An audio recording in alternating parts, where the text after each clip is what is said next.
ونستغفره ونعوذ بالله من شرور أنفسنا ومن سيئات أعمالنا من يهده الله فلا مضل له ومن يضلله فلا هادي له. اللهم صل وسلم على سيدنا محمد وعلى آله وصحبه أجمعين. أما بعد. رب اغفر لي ولوالدي وارحمهما كما ربياني صغيرا. رب اشرح لي صدري ويسر لي أمري واحلل عقدة من lisani yafqahu qawli. Assalamualaikum warahmatullahi wabarakatuh. Allah itu hakikat manusia pada wujud yang ada, karena qalbul insan sirrul wujud. Sebenar insan adalah rahasia wujud Tuhan yang sebenarnya. Orang-orang banyak yang berpaling dan menjauh dari seruannya Allah. Mereka menyibukkan diri beramal dan beribadah, sembahyang, tapi mereka tidak menghiraukan seruannya Allah, menghiasi diri dengan amal jahir, menunjukkan butanya mata hati. Kenapa? Karena lebih mementingkan amal jahir daripada amal batin. Mengapa begitu?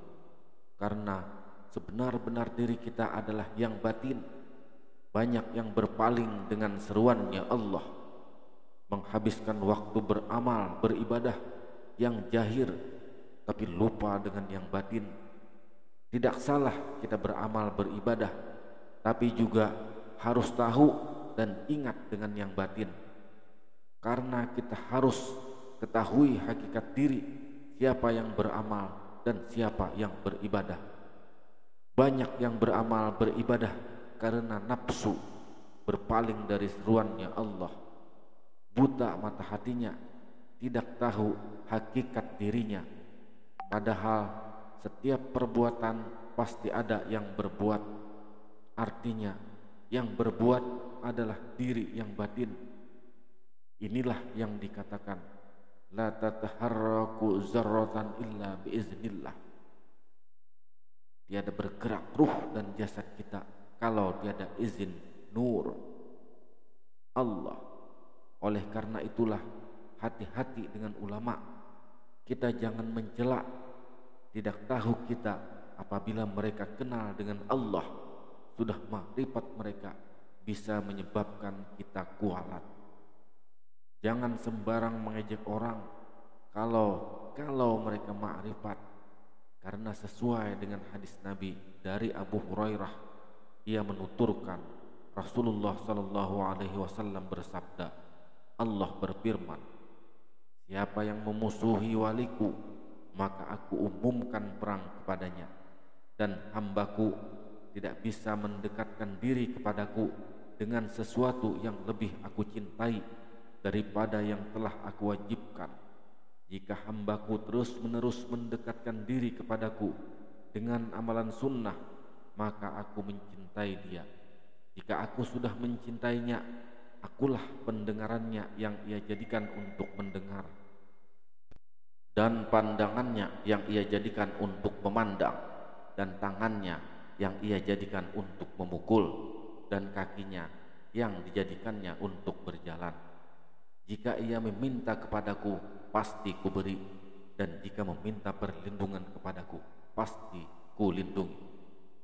Ancaman memusuhi bagi wali-wali Allah itu ada kalanya dalam bentuk membenci mereka atau menyakiti mereka. Jadi di sini yang dikatakan kesempurnaan rupa manusia dikatakan insan. Rupa itu bukan wajah, tapi seluruh badan, zahir dan batin. Dan yang hidup pada insan itu hukumnya adalah Muhammad. Kita ulang, sempurnaan rupa pada manusia namanya insan. Yang hidup pada insan itu hukumnya adalah Muhammad, yang pada adat syariat bernama Adam. Jadi sebenarnya insan diri Adam adalah Muhammad, Muhammad hakiki, yakni Nur. Bisa sudah kenal inilah maka disebut insan kamil. Insan kamil yaitu manusia yang sempurna. Manusia yang sempurna inilah yang dimaksudkan dan disebut Anallah la ilaha illa ana, atau ana al-haq, tapi dalam diam tidak boleh keluar dari mulut kita. Mansur al-Halaz mendapat fitnah karena mengatakan ana al-haq. Beliau hidup sebelum zamannya Syekh Abdul Qadir al-Jailani. Syekh Abdul Qadir berkata ketika al-Halaz kena hukum bunuh karena mengatakan ana al-haq yang tidak dipahami oleh orang awam, kata beliau, andai kata aku hidup pada zaman itu, aku akan lindungi beliau dari hukuman dengan tanganku sendiri. Allah berdiri sendirinya, hidup sendirinya, berkehendak sendirinya, berbuat sendirinya, walaupun dengan rupa bermacam-macam. Selain disebut insan kamil, bisa juga disebut Khalifatullah, ganti Tuhan. Diri kita yang ada ini bernama khalifah. Aku, kata Tuhan, menjadikan khalifah di muka bumi. Tapi sebenarnya Tuhan juga yang jadi pada rupa insan. Apabila diri yang ada ini adalah tempat mengenal Tuhan, tempat ma'rifat, maka dinamakan sir atau rahasia. Kata Tuhan, al-insanu sirri wa ana sirruhu, artinya insan itu rahasiaku dan aku pun rahasianya. Apabila diri yang ada ini tempat tajalli, tempat kenyataan zat, sifat, asma dan af'al, maka dinamakan insan kamil.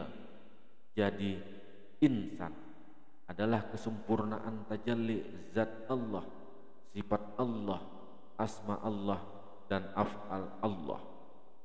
Apabila masih merasa berwujud insan, tidak tahu rahasianya insan, maka selamanya tidak bisa melihat Tuhan dan selamanya tidak pernah bertemu dengan Tuhan dan tiliknya sia-sia. Kita ini tidak pernah lepas memandang Tuhan dan Tuhan pun tidak pernah lepas dengan kita. Yang dikatakan khalifah dirinya sendiri tidak pernah putus berpandang-pandangan. Kalau sudah tidak pernah putus dalam pandang memandang, maka lupalah akan dirinya. Kalau sudah lupa diri, sudah tiada lagi nyata insan ini. Tiada merasa lagi zahir dan batin, bahkan tidak merasa dia yang berbuat. Jadi di mana letaknya pahala apabila tidak merasa dia yang berbuat? Tak bernilai, karena pahala hanya untuk orang yang duduknya pada nafsu.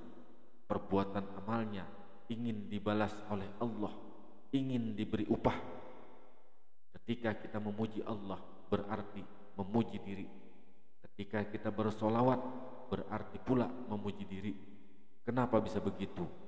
Karena Allah Muhammad itu kita, bukan yang di Madinah. Yang di Madinah adalah Nabi dan Rasul Muhammad sallallahu alaihi wasallam sebagai uswatun hasanah, contoh tauladan bagi kita.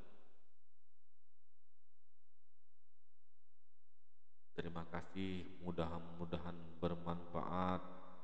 Assalamualaikum warahmatullahi wabarakatuh.